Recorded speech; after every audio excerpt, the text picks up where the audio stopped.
Hey everybody, Sue Talks. Good morning. How are you? How'd you fare Valentine's Day? Was it fine?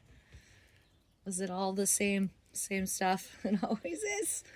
All right, I got a special message just for my buddy.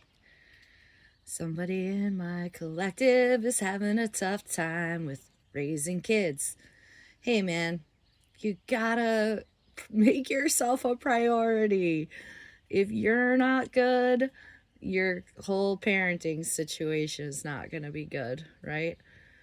We're not playing checkers, we're playing chess. You got to be thinking 5 to 7 moves ahead. So you have to carve out the little tiny bit of time that you have for yourself as an adult. And the only way to do that is to make them go to bed.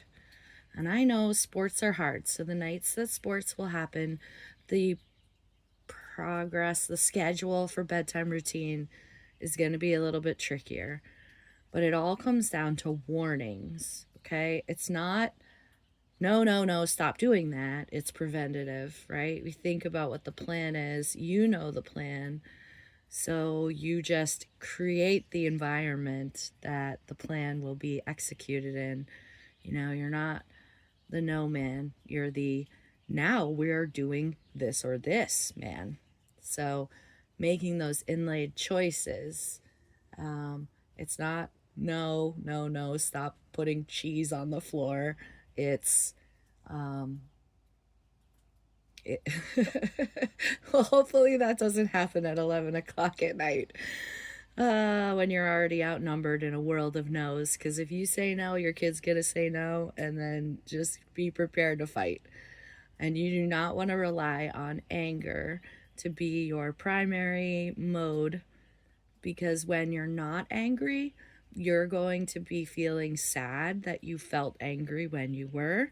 And then men, especially, no offense, have a hard time feeling sad about what they've done.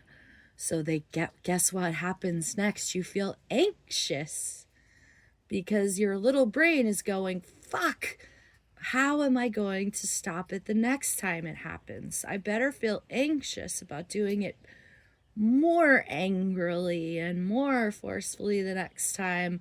And then I will again enter this loop of then feeling sad that you've made the wrong call. And you never get to the place where you're like, hey, I'm a really happy, fun, sweet, loving, talented person. Me, not my kids, me. I know what it takes to make the day go. And Sue gave me this hot tip, okay? So, kids get home from school. If you have the means, and if this is how it goes. This is how it goes for me, and of course we could chat it out and make adjustments. So, they get home from school, I basically feed them dinner at like 3 o'clock because they're so hungry.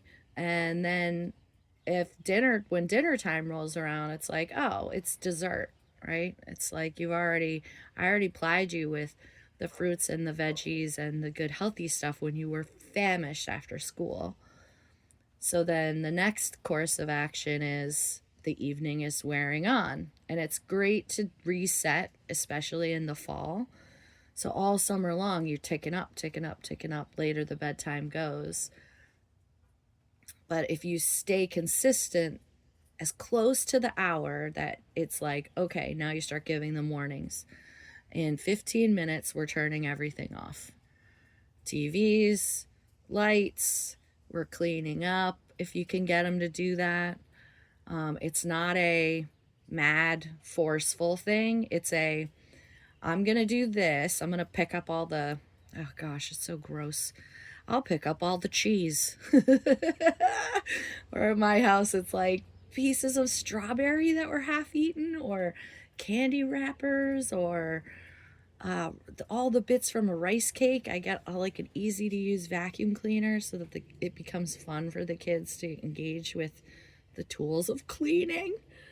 Bada bing. It's just 5 minutes. Play a stupid song. Everybody do the thing. Stop. Even if it's not done, stop. Okay. You set your little pace, right?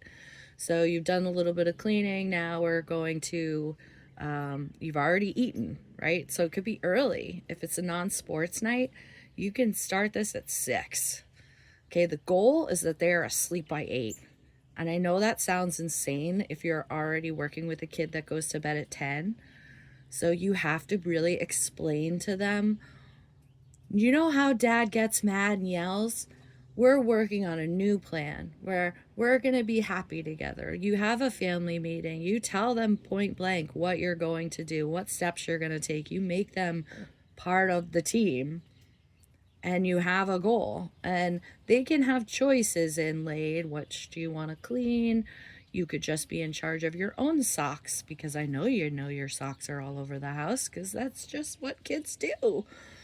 You be in charge of all the shoes, and they'll be in charge of all the socks. And then when the kids will say, oh, but I didn't make that mess, I go, well, who does all the dishes? Did I use all the dishes? Who does all the laundry? Do I use all the laundry? Who does all the, right? And you just list all the things that you're already doing for them, so that you're establishing we're a team, but I'm gonna share the load. And when they don't want to initiate the cleaning, you model, and be like, this is a piece of cake. You ever see Pee-wee's Playhouse, or the lady's cleaning the fish tank and she's like, this is so fun, and then Pee-wee's like, let me try. Like I know I belabor the point of joy and goofiness, but it does make things feel less angry. And then you, after they're finally flocking asleep, feel less anxious because you didn't engage in this highs of anger, the weirdness of anxiety, the lows of sadness. Like, you're putting your nervous system through an emotional roller coaster because you're not giving yourself time. And the only way to give yourself time is to put those motherfuckers to bed, okay? Dinner, bath, bed, using timers. Not threats, but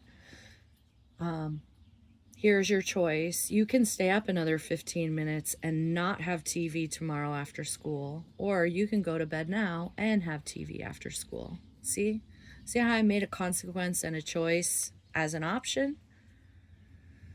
All right, I feel like I'm just hammering on here. I hope this is helpful. Please listen. I love you so much. Okay, bye.